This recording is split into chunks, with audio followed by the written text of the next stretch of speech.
At 5:30, but Josh White, linebacker from LSU, entered the transfer portal a little more than a week ago, about 10 days ago. Took a visit to Waco this weekend and was in studio with our Grayson Grundhoefer. Here is that interview. Oh, no, I was going to say I saw him at practice on Saturday. I was out there for the first part, and then the after media portion, we don't get to watch much of the actual practice, but we did get to see a little bit of it, and got to spot him and several other recruits that were out there. But yeah, I mean, the LSU connection obviously in play here, not only with Dave Aranda, but there's others like Juice Johnson from that old LSU staff. Aranda recruited Josh White to LSU, now trying to recruit him to Baylor. Losing guys like Terrell Bernard this year, they could certainly use some strengthening of the linebacking core. I mean, I think they can roll with what they've got, but you could certainly use some more help. And then next year when Dylan Doyle leaves, amongst others, I think Bryson Jackson would also be gone then. And maybe I've got that wrong, but there's going to be some more guys leaving. So, yeah, I mean, they're kind of in a position now where they start to need to, revamp this linebacking core just a little bit. And he would be an excellent addition. I mean, that'd be one way to do it. I was counting their roster the other day. I think they have anywhere, because I don't quite know on maybe walk-ons who get scholarships or things like that, right? But I want to say they've got like 6 or 7 open scholarships based on what I counted up the other day. So this would still, if they were able to land Josh White, give them another 5 or 6 to play with, which is very, very interesting because that's a lot of guys. That's a lot of guys. So very curious on if he adds to this roster or wherever he ends up. I mean, Texas has offered him, USC's offered him. A bunch of other schools have offered him as well. So he's got some options, but the Dave Aranda, I think, relationship is definitely something in Baylor's favor right now. Absolutely. All right, here is our Grayson Grundhoefer with Josh White in studio this weekend. This is Grayson Grundhoefer with Sic'Em365.com, and I'm here with LSU transfer linebacker Josh White, originally from Cy Creek High School. Josh, you just came on an unofficial visit to Baylor. Right. What'd you think about it? I loved it, man. It was, it was good to talk with all the old coaches because, I don't even think of them coaches. I'm like, them guys like family to me, man. And just to see them again, to see that they happy and they coaching football, man, it was great. It was a great experience. Yeah, you told me, I guess, when you first entered, maybe a little bit after, you were like, whenever I do visit Baylor, it's going to be kind of like a family reunion. Yeah. Is that kind of how it felt? Man, it was more than what it felt, man. It was definitely a great experience to be out there with them, man. Like, just to see how them smiling, coaching, doing the stuff they love, stress-free. And just, yeah, it was great. Okay, so take me through the day. Just kind of, you woke up at 5 a.m., drove out here, and then what? Yeah, so I woke up at 5, drove out here, got to see all my dogs, like Coach Weed and them. So I got that little introduction, and we hit academics, Okay. Like if you want to make sure your credits count coming over from new school and stuff like that. So all that worked out good. And after we hit academics, we went on this little school tour, you know what I mean? Looking at the living style in Waco and stuff like that. And we went over to like where the rock climbing, where's that place? The Slick. That's awesome. We went out there to go look at that and stuff. And then after that, I came back, watched the spring practice. And that's when I was seeing most of the guys do what they do. You know what I'm saying? It was good to see Apu out there, you know what I'm saying, playing good. Good to see my dude Drake. Drake even scored a touchdown in practice. So there you go, just for you. Yeah, right. So it was good to see him out there balling, man. And then after that, I had a meeting, with the linebacker coach DC. Okay. And yeah, it went good. He showed me how I would fit in the scheme, and how they would use me. And he showed me like the linebackers they've coached using the same scheme that are now having successful careers. So I think that was pretty good for me to see, Yeah, so that was Ron Roberts, I assume. Okay. And where do they see you playing? The Will? The Will, The Will, okay. Yeah. So watching Terrell Bernard this year, if he showed you any clips of him and what he did, is that something you feel very comfortable with, that role? For sure. I feel way comfortable with that role, just having that freedom to go out there, just like not to think, but just play football. You know what I'm saying? Just to get the call, get lined up, get your alignment, get the call, and just go out there and play football and make a play. So I know Dave Aranda has a track record of putting guys in the NFL, Right. especially the linebackers. Is that something that really resonated with you the first time around in your recruitment? For sure. That's why I went to LSU. Yeah. Man. Is his track record and just getting to know him as a person over the time. You know what I mean? Just me and him building that relationship, and yeah. So I know at Baylor they've built this motto: it's person over player. Right. Is that something that Dave Aranda's always had? Like, well, you know, he recruited me. He Right. recruited me, so he never really like actually like coached me. It was just like recruiting. Mm-hmm. But me and his relationship, it definitely feels that way Yeah. because he always watched out for me. I feel like Coach Aranda got my back. You know what I mean? Through Yeah. anything, and yeah. so like you're going through this process again, Right. and you visited Waco this time, but you visited a lot in 2018 Yeah. as well. Coach Was it Rule. weird coming back? Not weird, but just different. Yeah, it was different. You know, I'm like, I was going on a tour and I'm already knowing like stuff like, you know, the what's that gold thing y'all got? The tower was like yeah, actual Pat gold. Neff. Yeah. Like I know that, and I know about the bears, like the Yeah. live bears. So like I've been seeing all that stuff already since I was like my sophomore junior year of high school. Yeah, and I know we talked about this, but they were your first offer. Yeah, first offer out of high school, Coach Rule. Yeah, Coach that's Rabo, crazy. My dogs too, man. Yeah. And then you come back and they're your first offer out of the transfer portal as Yeah. well. Is that just like Baylor believing in you type thing? Yes, man. I guess they believe in me, man. Baylor really want me.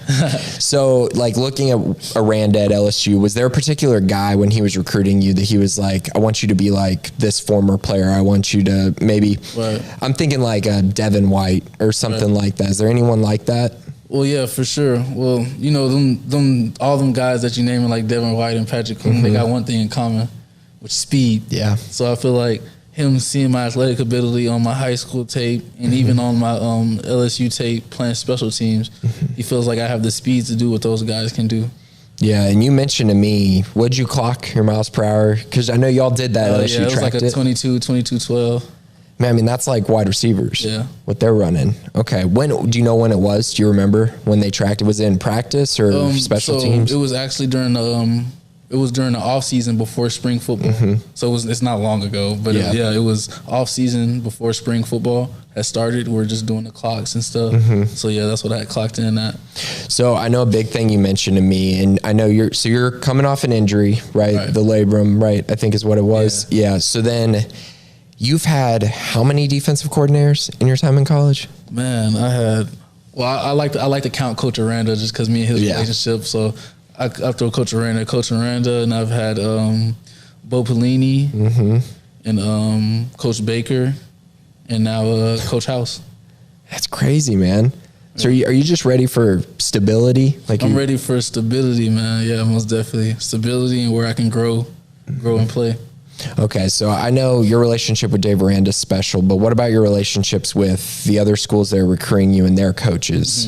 Do you have other good relationships? Yeah, for sure. I got good relationships with all those coaches. You know, they all seen me coming out of high school. They seen what I could do. They seen my talents, and they gave me a chance to play. Yeah. To play at the next level. So, you know, I respect all those other dudes. And I'm reaching out, seeing they still see that in me. You know what I mean? It means a lot. Is there one or two schools that are recruiting you really hard outside of Baylor? I would throw probably UT and TCU Okay. for sure. You're planning trips to both of those, correct? Yeah. And that's going to be the next few weekends? Yeah, next few weekends. Okay. And I know you mentioned May 1st, right? That's it's got to be done by then. Got to be done, yeah, so I can focus, get the playbook, start learning, be done with all this, recruiting and stuff. Okay, so round 2, you got to make another decision coming up here in a little bit. I mean, what's going to be different for you in this process about making that decision? Yeah, man, it's just asking all the right questions, you know. You gotta believe in the coach, and you gotta believe that he's gonna put you in the right place to make plays, you know what I mean?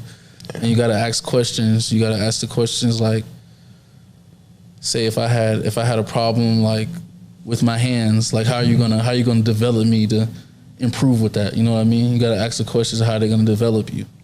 Isn't it like crazy? Because you probably would have never asked that question out of high school, right? That's what I'm saying. Yeah, it's you're so much more informed now, right?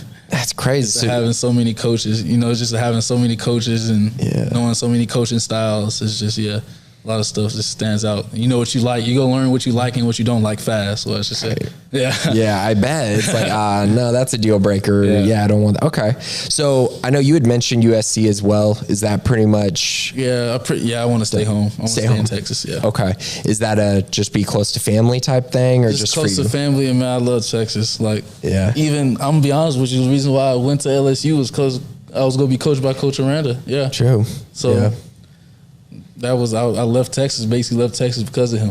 Yeah, and I mean LSU is like that's pretty close to Texas, especially Houston. It's not that far. Okay, what about Baylor? I guess now that you kind of coming off this visit, what do you think about Baylor? And is it a place that you feel like could develop you and be a place where you could see yourself going? Most definitely, man. Y'all got Coach Aranda here. You know, he got an amazing track record. You know what I mean, of producing and developing linebackers. So. I'm for sure comfortable with it. Awesome, man. Well, thank you, Josh. Thanks for coming by the studio. Man, I appreciate it, man. I like this little setup, man. I got it going in here. It's fun. We have fun. We have fun here. It's I like good. It. As long as y'all having fun, man. You know what I mean? Yeah, that's the main important thing. Most definitely. Awesome, man. Thanks. This has been Sic'Em365.com with Josh White. Yo. Good stuff from Grayson there. And, you know, look, we'll find out on Josh White eventually, but we got a text from Mike Scarborough, who covers LSU, right from the beginning, saying this is an Aranda guy. And transfers kind of fall into several different categories, Craig. You know, when you leave, maybe it's because a coach left, maybe it's because, you know, like in his situation, the defensive coordinator who recruited him and signed him left. The head coach was fired. They brought in a new guy who then brought in a wave of transfers unlike Baton Rouge has never seen before.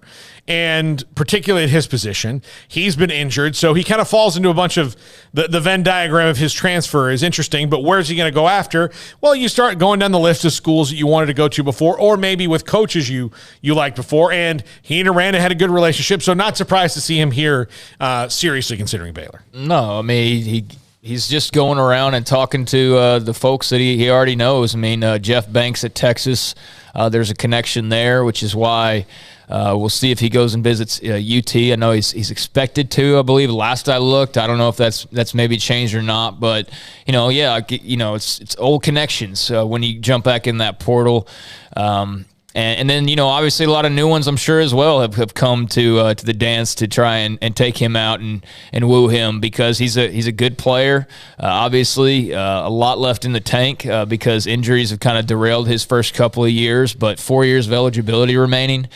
He'd be a great fit for Baylor, I think, just in terms of, that relationship that's already been built, not just with Aranda, but Dennis Johnson was another one of his recruiters, I believe, at LSU. So, you kind of got the double whammy there. And I'm sure there were others, too, that are on this Baylor staff now that were probably, involved to some extent. But, I mean, Aranda and Johnson alone, I mean, that's a nice little duo to try and woo him to Waco. But, again, Texas and USC, and I know there's been others, TCU, that have offered him as well. And I'm sure he's got connections or is now building those with those places. But, I mean, clearly he had a good time. Looked like he was having a good time. What little I could kind of see from across the field on Saturday, he was, not nearly the only recruit there. There were a ton of guys in attendance, but he was definitely a VIP. And I'm sure treated that way because I think they want him pretty badly. I think the connections just all make sense. I think you look at the linebacker spots, especially a weak side linebacker, and you can see where, they could use Josh White to come in and replenish their ranks and not only just come in and have depth, extra depth, but I mean, come in and be a guy, be like an actual star out there for them potentially. So, going to be very exciting to see where he ultimately lands, especially if it is Baylor. No idea on a timetable.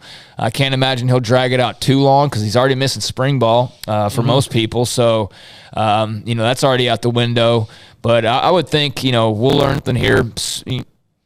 To state the obvious, sooner rather than later, but I would have to think it's got to be somewhat relatively soon. I mean, it's April 4th, so you don't have forever to make this decision, but he does have a little bit of time. So we'll see, but I like Baylor's chances a lot in this one. Yeah, I do too. I It just kind of makes sense. I mean, it's a good fit because, again, it's like Apuika. I mean, he left LSU. He had the relationship with Dennis Johnson and with Dave Aranda, et cetera. Same deal.